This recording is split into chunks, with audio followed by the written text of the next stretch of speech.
Welcome to Global Yearbook, where we rewind time like a slightly chaotic VHS tape of history.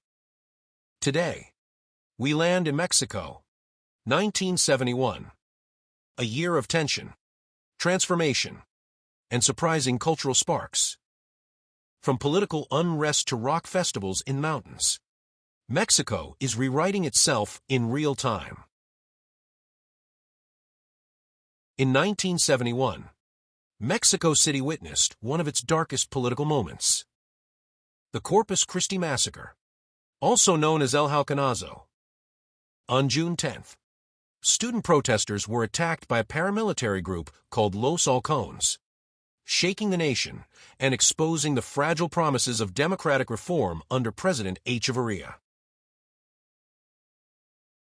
In the mountains of Valle de Bravo, the Avándaro Festival became Mexico's answer to Woodstock. Thousands of young people gathered in 1971 for rock music, freedom, and counterculture energy. Authorities were not amused, but the event became legendary, marking a generational shift in Mexican youth identity. In 1971, Mexico marked 450 years since the fall of Tenochtitlan in 1521. The anniversary invited reflection on indigenous heritage, colonial legacy, and national identity. It was less a party and more a philosophical mirror, reminding Mexicans that history is never truly in the past. In the early 1970s, President Luis Echeverría pushed an ambitious economic model focused on state-led development. Mexico expanded infrastructure, industry, and public spending, aiming for modernization. But beneath the optimism, inflation and inequality were quietly building pressure, like a boiling pot pretending it's just warm soup. In 1971, Mexico City continued its explosive growth as rural migration reshaped the nation. Families arrived in search of work, opportunity, and electricity that actually stayed on. The city expanded upward and outward, creating a vibrant, chaotic megacity where ambition and congestion shared the same street. In 1971, Mexican television was quietly becoming a cultural powerhouse. Comedy, melodrama, and serialized storytelling shaped daily life. This was the era when characters like El Chavo del Ocho began appearing, turning simple neighborhood humor into a national ritual that would eventually travel across Latin America. In sports, Mexico in 1971 was punching above its weight. Boxing star Ruben Olivares thrilled fans with explosive fights, while football clubs like Cruz Azul dominated the Liga MX. Stadiums were packed, radios were loud, and national pride found its rhythm in goals and knockouts.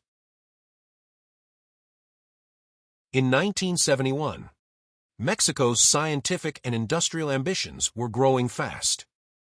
Pemex expanded exploration efforts, while universities like UNAM strengthened research in engineering and earth sciences.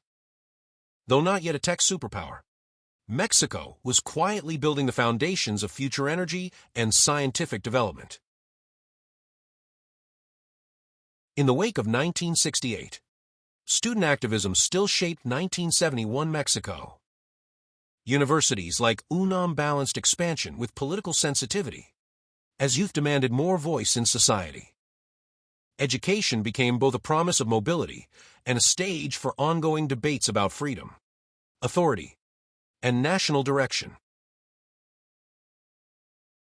In everyday life, 1971 Mexico was full of contrasts.